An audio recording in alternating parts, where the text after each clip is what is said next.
တနေ့တာမှာအရေးကြီးတဲ့အချိန်လေးတွေကိုသတိမိမသွားရအောင်ကိုယ့်ရဲ့ iPhone လေးနဲ့ remind လုပ်ထားလို့ရရင်နော်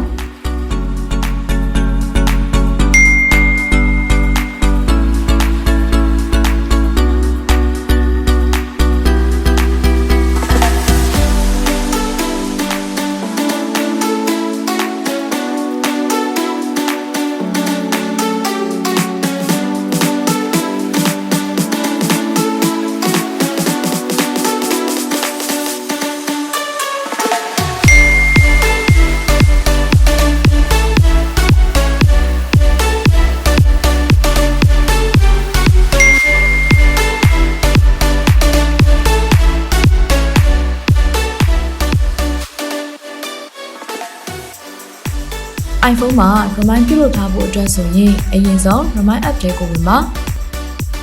new reminder ကိုနှိပ်ပါပြီးရင်ကို remind လုပ်စေချင်တဲ့ title ကိုဖြည့်ပေးလိုက်ပါညာဘက်ထောက်က